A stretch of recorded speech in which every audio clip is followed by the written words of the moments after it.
Hello and welcome to Chattin with Jeanine. I'm your host, State Representative Jeanine Nodder. And before I introduce this week's guest, I want to shout out a big congratulations to Representative-elect Bill Boyd.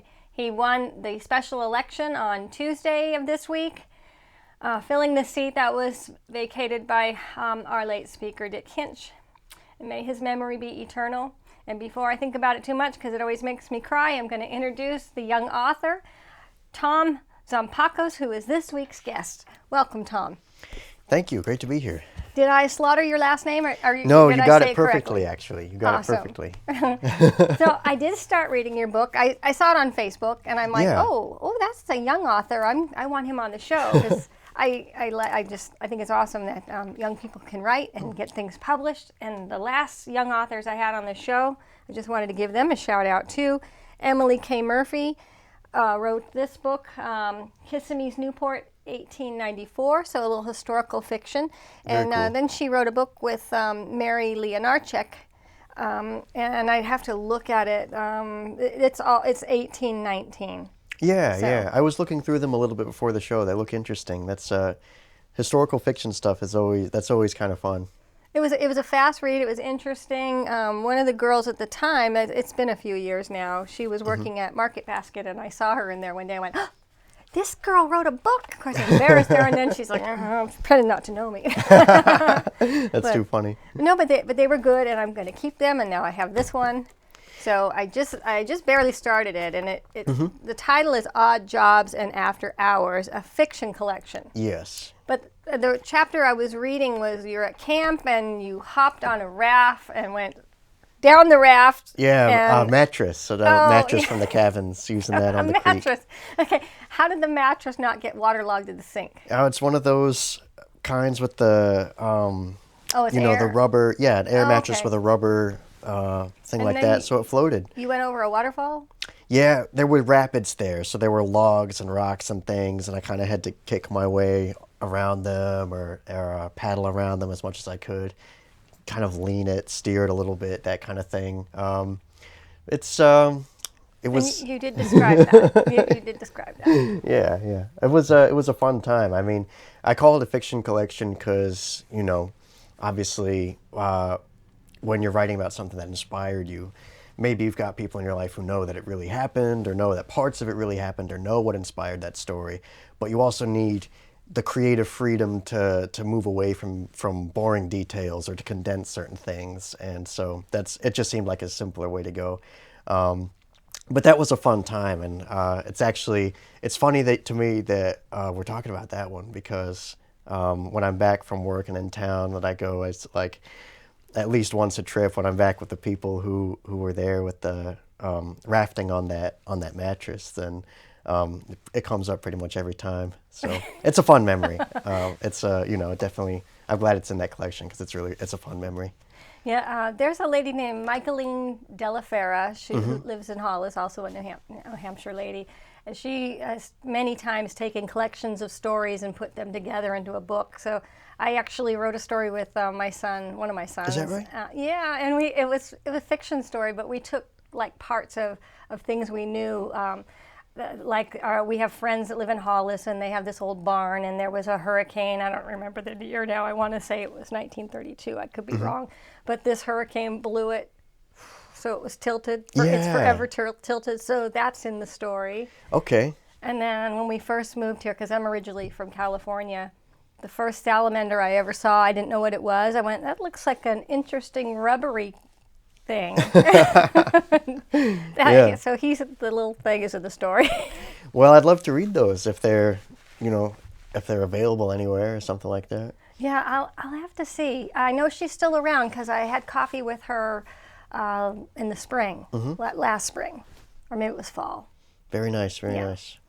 So. Yeah, it's a fun thing to do. It's a great a friend. I'd never heard this phrase before, but a friend looked at who had read the book. One of the first people who bought it actually said that he looked at it and said, "I wish I had something like this, because I think it pays memory dividends over time." So your story, about the tilted house and every detail, are all things that might have gotten lost in just the wash of everything going on, but now you've got sort of something that you can come back to whenever, at any time, and that can kind of go beyond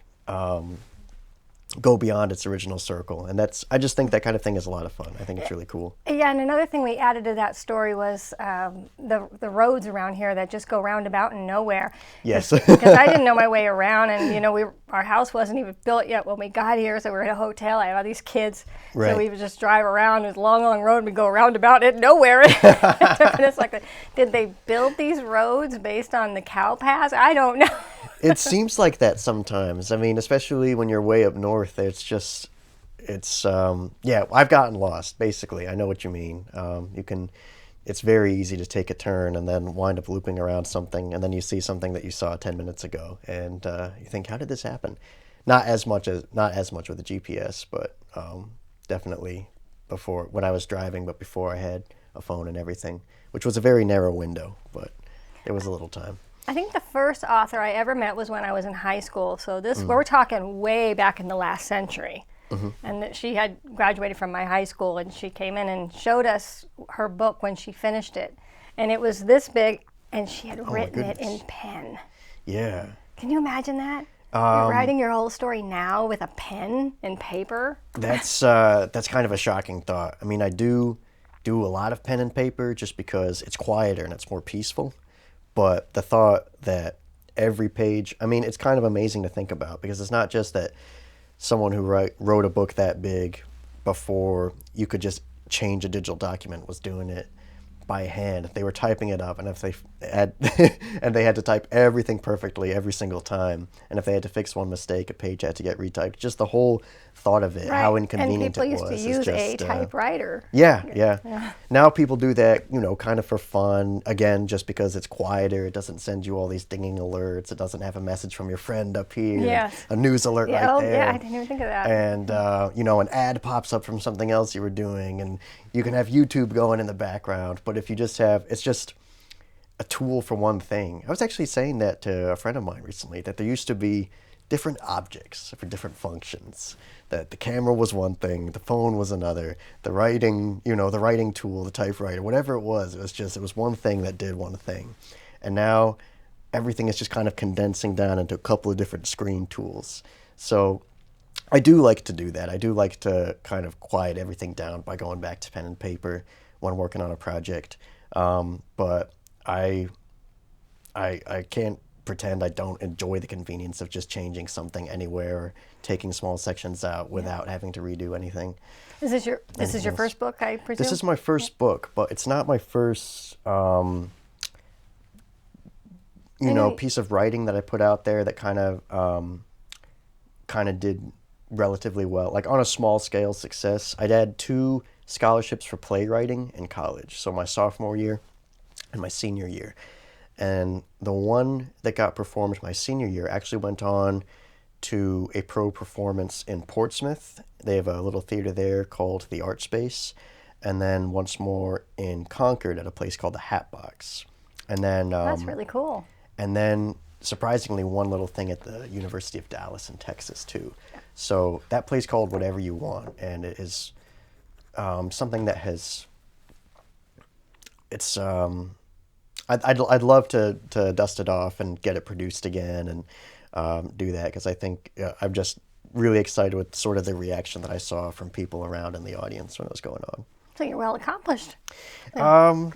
Well, that's why we had cake. I just realized, I'm like, I should probably explain the cake. Yes. Actually. Well, we also, the station manager and the cameraman in there and we all have the same birthday. Like, it's in the same week. So we have cake every year on our birthdays, and we missed it because I was busy last week and 3-day session. Well, I'm glad I'm glad I'm here today, because it's absolutely delicious. It's really good. I probably shouldn't eat on camera, but I just did. I got some of the frosting on me, but it's all good. Well, you don't want to get frosting on your nice suit. Yeah, I was trying to restrain myself from diving into the slice of cake too much just to prevent that, but I think I'm good. Yeah, that's another slice right there. The whole thing. Oh, good. I just take a fork. Wow. So because I haven't finished the whole book, it's probably a good thing, because I don't want to give it away. But can you give me some tips on what's coming up? I can. Basically, what inspired this project was after I left home and I was trying to get my feet on the ground, as we all have to do in life. I kept getting the rug pulled out from under me everywhere I tried to go. I mean, you're going to run into stories in there of, okay, I got a property manager job at an apartment, but then it turns into a big fight with over who's the real leaseholder, and everybody gets their stuff thrown out the window, and that happens in Brooklyn. And so that looked like an answer and a path, and it wasn't. And then working little odd jobs, delivering food in New York, and then in the odd jobs and after hours, and then just teaming up with people, stories of what it's like to team up with random people on other creative projects. Like there was a 24-hour film festival in Brooklyn, and the story of meeting the people and trying to organize everybody in such a small window to make anything at all happen is really difficult, especially when they're all off doing their own thing, or when they'd rather do shots of tequila instead, or whatever's going on. And then the trail of life and odd jobs and after hours and all that stuff, it goes down into Florida. And Florida is the weirdest place, and it's got I've never been there. The weirdest collection of stories. You've got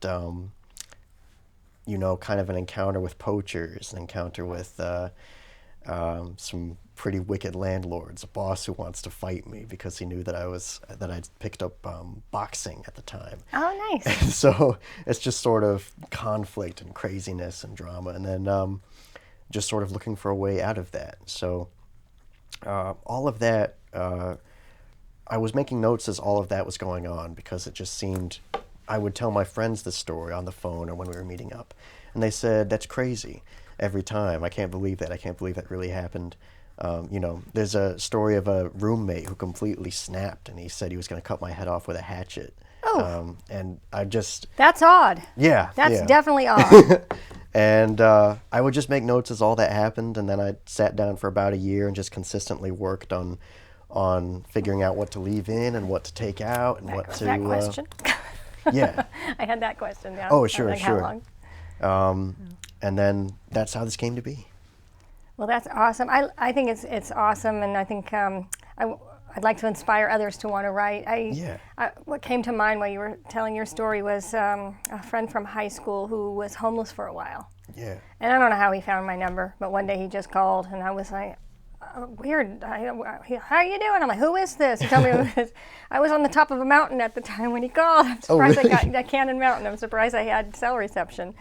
But I ended up talking to him later, and what's up? So he told me his story. I said, why don't you write it down? He goes, I don't know how to write. I said, you just spoke to me a book. You should write it down. So there's people who can speak well and not write. And I'm the opposite. I know how to write, but I don't always speak well. I relate to that. There are things that are just easier to express when you can actually look at it and see it sort of outside your head. When it's in your head, it's less like a phrase or clarity and more like just a feeling of what it might be. And so I think that makes perfect sense to be more comfortable communicating and writing than speaking. But everybody needs... everybody's a little different and has things that they prefer. And I've said this on the show before, and I'm going to say it again, is that every single person you meet has a story to tell. Yes. And no matter what it is, it starts by writing it down or typing it down. Yeah, yeah. But if you're typing, then again, you have to deal with the, friend messages come up, ads popping up. So. No, that's all true. They've all got their advantages or disadvantages. But I do agree that sometimes that very fewer lives are normal than they might sound, you know what I mean? Or very few jobs or very few situations. Like working a supermarket deli, I mean, you can meet some really out there characters doing that who say insane stuff, and the things the customers ask you for are just jaw-dropping sometimes, and it's just the most ordinary, everyday thing that people pass constantly. So I think writing and thinking about storytelling gives you a way to pay attention to, I guess, just life, just ordinary situations, and seeing what makes them interesting, or tease out the most remarkable part of them, and it just makes it more fun. Honestly, it gives you a clearer sense of where you've been and where you're going. It's a great thing to do. Do you find? Did you find that it was better to just go off by yourself somewhere to write? Yeah, definitely. It definitely is. If you can be somewhere really great, like, at the end of a mountain hike or by a river somewhere, that's really cool, but it can take a while to get there. But a cafe or something like that, that's always a lot of fun because you don't really know anybody, so you don't feel obligated to talk to them. You can just focus, but there's still enough sort of little background noise to make it a cozy experience. And if you're sort of around other people who are also working on their own projects, then that kind of helps you focus too, because everyone does the same thing. And it's just fun. It can be tough to. That actually, towards the end of it, that was getting a little bit exhausting, needing to spend hours and hours just by myself working on something. So yeah. I know when I've written things before too, besides that other story, but I'll also, like, I just surrender things. I just, all right, it's done. Yes. Because you can keep going back and end up changing everything. Did you find that? You just Yeah, wanted I know every time exactly you go back what and you look at mean. it, did you want to change it here? Well, absolutely. And the funny thing is, the funny thing about that is, I actually gave myself a deadline of January 1st of this year, which I did not hit. And then I said, I've got this manuscript. I want to take a month and just I want to make it tighter. I want to make it more fun. And I want to hear it out loud. I want to make it more musical. I want it to be a really good audiobook when I get around to recording that as well. So even though it's going to take a month, I'm going to read every page out loud by myself. And even though that sounds a little odd to sit and read by yourself, I'm just going to actually hear it. So, yeah, it is. It's a book about oddities. And I find that kind of thing is worth doing, but it's so important to just that to say surrender it is a really funny way to put it, because when I hit the submit for the publishing and I knew that it was going to be available to anybody who wanted it, I knew that there were imperfections in there, and maybe even a lot of them, grammatically, artistically, whatever you might want to say. But I just said, I can't keep kicking it back over and over again. I have to sort of commit to that surrender date that I said, and that's one way of putting it, or just the release date. And then maybe learn from whatever shortcomings I might have after that. But yeah, I mean, perfectionism, it can be a really good thing, but it can also keep you from getting a piece of work out there for your entire life if you're not careful. That's what I found anyway. The man who used to tape my show, I have Justin in there now, but the guy before him, his name was Adam. Adam McCune, and he used to write a weekly column for the. Right. I was going to say Press Enterprise, but no, that's California. The Union Leader. So he wrote a book called Funny Man Down, and it was basically a lot of his articles just put into print. Yeah, yeah. And he had his wife proofread it. So I got a copy of the book and I read it, and I found a typo. INT. So of course I had to tease him about that forever. Yeah. That's I'm sure he's still like, gritting his teeth over it, but. Yeah, even 2 or 3 years ago, he and his wife were up at the State House. They were waiting to testify on a bill that was in the Commerce Committee. And he was there with his kids, and I felt sorry for him. They were out in the hallway forever waiting to testify. Right. And I didn't even recognize him. He recognized me. I'm like, oh, Adam! And I said, int! No, he'll never live it down. That's so funny. So if I find a typo, you're going to get a message on Facebook. Well, I'm looking forward to that, actually, I'm in a funny situation because, along with the many things that have changed in the writing and writing tech world, if I do have a typo, I can just fix it. And then the next, the very next person who buys the book will have it without that. So, I have certainly committed to not changing anything narrative-wise or content-wise, informational-wise at this point, just because I kind of think that stuff's got to stay consistent print to print. But little things like that, one person actually said to me, I found something, but I didn't want to say anything because I figured it was already out there. And I said, no, tell me, because the very next print of it can be, or the very next copy that's printed can have that changed and corrected. So that's just a funny thing. It's one of the improvement, or everything comes with improvements or drawbacks, but that I appreciate personally because it does let me kind of strengthen it as it goes. So do you have ideas for your next project, or am I allowed to ask that? You are allowed to ask that, and I'm glad you did. It's kind of an ongoing. I'm still putting new writing out there on tomzompakos.com, and I try to do that very consistently. I find that if you submit your stuff to publication elsewhere, then 9 months later, after you forgot that publication, which you never read anyway, existed, you'll get an email saying, no, thank you. So now I have just moved to only building out tomzompakos.com with my new pieces of writing. And I think that after I have a nice body of stuff on there, it would be great to gather those and make another collected, another book of collected writing out of that. Do you think it's harder to get a fiction book published or a nonfiction I book? absolutely do. I think I have a lot of thoughts on the publishing industry as it stands now. And I think that, well, I know for a fact I was told by publishers that I have chosen the most difficult style of book to actually get published. Wow. And Well, that good for was, you. yeah, that was, I don't know if that was encouraging or discouraging, but I thought it was strange because it was always the type of book that I liked to read. I would say that one guy who collected stories that always inspired me as a writer and was an example of the type of creative work that I think is really funny and really good. It's actually Gene Shepard, who he's, you think you don't know him, but you know the Red Ryder BB gun kid? Yes. So Yes. that movie, Gonna shoot your eye out. yeah, that movie began as that story that became that movie was just a fiction collection I think it's called In God We Trust, All Others Pay Cash.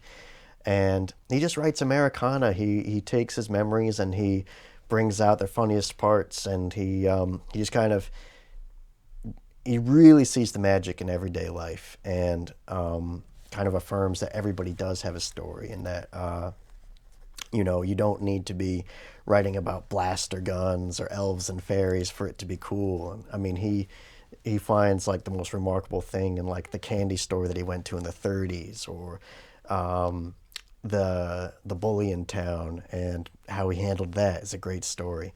And that kind of thing is that sort of stuff was always my favorite. That was always the type of storytelling that I found the most human, the most relatable. So it kind of surprised me when I got that response. But now when you go to a publisher and say, I have a book idea, they say, are you famous? It's a tough question to answer. And I know not everybody has had this experience, but when I ask a lot of people, what's the best way to get a book published? What's the best way to pitch a publisher? And they say, have an audience already. Show them pretty clearly that once this book goes out, you'll be selling it, and that you have a lot of people. So it's a tough answer to get. It's sort of like that meme that goes, step one, win America's Next Top Model. It's a tough entry bar, but there are also other opportunities. You don't necessarily have to chase that down or make some kind of elaborate plan. You can go smaller and just start with whatever base and circle of people you have, and build up something a little bit at a time like that. So traditional publishing it can be tough, and it's also, they take a long time to get back to you. So it's not even like if you just, like, you get a chance to fail every day and you can just up your rejection slips until you get it. Like, it's a tough numbers game to play. So your best advice is don't give up, just keep trying? Yeah, keep in spite trying. of all the rejection notices? Keep trying, or go ahead and look at self-publishing and just build it up. That's very popular. A lot of people do self-publishing. Yeah, exactly. And, just figure out what you really want out of it. Does anybody ever ask you, no, that's not what I'm trying to say. Basically, just maybe go for a smaller version of what you were envisioning, but just consistent action that's available to other people, work that's available to other people. I think the sooner you can have that out, the better, in my point of view. Mm-hmm. I'm an avid reader, and I know my viewers know that too, because when I just Yeah. recently, not too long ago, I ran into somebody who obviously have seen the show, and he knew that I read a lot of books.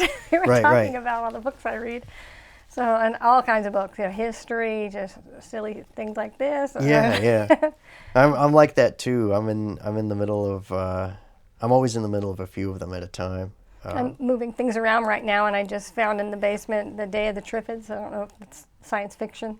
The what? Day of the Triffids. And yeah, there's I don't know a that Star one. Trek episode that reminded me of Day of the Triffids in season 1. Oh wait, is that There's these plants, and it's a plant thing? Is yeah, it's that- and they blinded everyone. Oh, I was thinking there's that one where the whole ship is filled with these little Oh, fuzzy the ball Tribbles. creatures. The Tribbles, yeah. Okay. There's two different things. There was an episode in season 1 of Star Trek that reminded Yeah. me of the book, The Day of the Triffids, which is also a movie like from the I don't remember, last Yeah, century.